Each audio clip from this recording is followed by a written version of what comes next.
كيف في إيميلك؟ بقول لك جوه شوية. مالك النهاردة مش على بعضك؟ قال أصلك في كم موضوع كده شغلني. بقول لك ايه، انا ماليش مزاج. قلت له يعني ايه؟ هتسيبني كده؟ هتسيبني كده بعد ما خلاص قربت وتقوم وتسيبني؟ قال لي بقول لك ماليش نفس، اوعي بقى. وراح سايبني وقايم. ما هو ده حالي، ده اي حال يعني. حال الست اللي جوزها متجوز متجوز غيرها. ايوه، ده حال جوز الاتنين. انا كان لازم اقول لكم على الحقيقه، ودي غلطتي انا من البدايه، اني اتجوزت واحد متجوز واحده تانية غيري.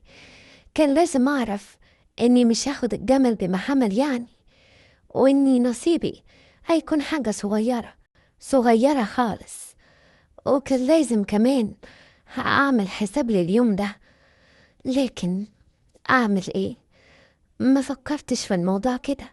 كنت فاكره انه هيحبني انا ويفضلني عنها، وهيبقى شايفني أحلى ست في الدنيا كلها. لكن طبعا ده مش حقيقي، ومش ده اللي حصل. اللي حصل إن اللي أنا متجوزاه ده واحد ما بيحبش غير نفسه بس. أنا هحكي لكم الموضوع، هحكيه لكم من الأول خالص، من أول ما شفته وعجبني، وقررت إني لازم أتجوزه بأي طريقة وبأي شكل من الأشكال. وكان لازم كمان أعرف إني هتبقى دي نهايتي، وإني لازم أرضى بيها. أنا صفاء صفصف، دلعتي حتة كلها من صغري، من ساعة ما وعيت على الدنيا كده، وأنا واخدة بالي من نفسي ومهتمية بيها. محبش أزعلها. أيوة، أمال إيه؟ محبش أزعلها خالص. طبعا انتوا هتقولوا إن أنا اتجننت. لأ، دي الحقيقة. أنا فعلا ما بحبش أزعل نفسي. أصلي يعني طول عمري زي ما بقولكوا كده مهتمية بنفسي أوي.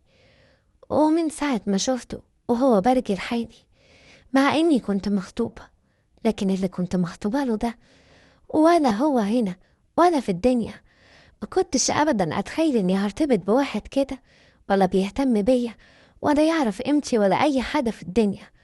كل اللي شغله بس هو يعني نفسه وخلاص.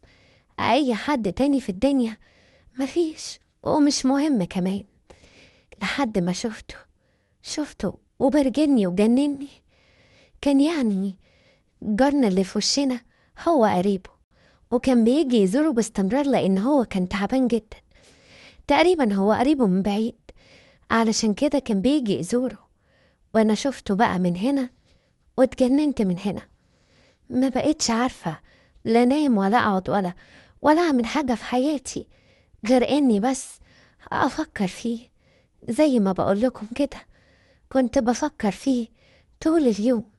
كان شاغل تفكيري، وخطيبي ده ما كانش بيجي في بالي أبدا. ويوم ما يجي في بالي أبقى عايزة أتخانق معاه. كان نفسي أتجوز الإنسان اللي شفته وحبيته من أول نظرة. لكن يلا، خيرها في غيرها.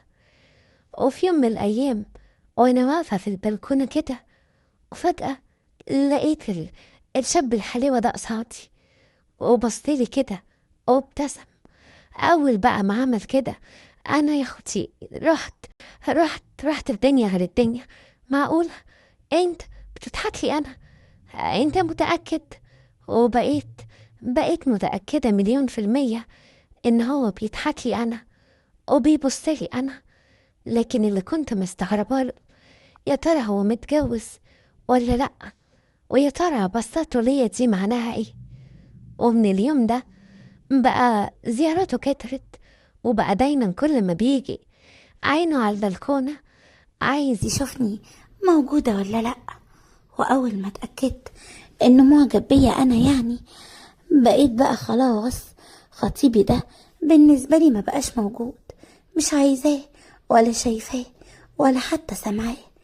بقيت أقوله إن أنا خلاص مش عايزاك، لحد ما هو زهق وسابني. وبعدين ابتدى يبقى في بيني وبينه كلام، بين الواد الحليوة بتاع البلكونة. وابتدى كمان يقول لي قد ايه هو معجب بيا وبيحبني، وانا كنت فرحانة قوي قوي بالكلام ده. اول مرة في حياتي كنت اسمع كلام حلو زي ده. ايوه، اصل اللي انا كنت مخطوبه له ده اقول لكم ايه، ما بيعرفش يقول كلام حلو ابدا. وانا كان حلم حياتي اني اتجوز واحد يعرف يبسطني ويقول لي كلام حلو زي كده اللي بشوفه في المسلسلات. وكنت بدعي ربنا من كل قلبي اني ما اتجوزش البني ادم اللي انا مخطوبه له ده. وهو فعلا سيبنا بعض. وانا بقى من ساعة ما بقى بيني وبين الواد الحليوة اللي في البلكونة ده كلام، ما اقولكوش على اللي كان بيحصل لي. كنت فرحانة ومخبية الموضوع عن كل الدنيا، كنت خايفة لا اتحسد. وفي يوم من الايام قال لي الحاجة اللي كنت عايزة اسمعها من زمان، قال لي انه عايز يتجوزني. كنت فرحانة قوي قوي قوي، طايرة من الفرح. وفعلا جيت اقدم لي واتخطبنا ودبلته نورت ايديا. لكن طبعا البني ادم ما بياخدش كل حاجة هو عايزها. بعد الخطوبة بفترة حسيت كده انه متغير معايا، بس انا كنت في الوقت ده خلاص ما بقدرش استغنى عنه ابدا، ولو عمل ايه حتى فيا ما اقدرش اسيبه ولا ابعد عنه. سألته، قلت له مالك يا حبيبي، حساك كده متغير، فيك ايه؟ ما تحكيلي وتقولي. قال لي بصراحة مش عارف اقولك الموضوع ازاي. قلت له لا اتكلم. وبعد فترة كبيرة من المحايلة قال لي على الخبر اللي صدمني وما كنتش مصدقة نفسي. ايوه، قال لي انه متجوز وفي حياته زوجة تانية. كنت هتجنن. ازاي بس ما تقوليش على حاجة زي كده من الاول؟ قال لي انا كنت بحبك وكنت خايفك ترفضيني، علشان كده خبيت لحد ما اخطبك واتأكد ان انتي بتحبيني ومعايا على اي حال. قلت له طب لما انت متجوز عايز تتجوز تاني ليه؟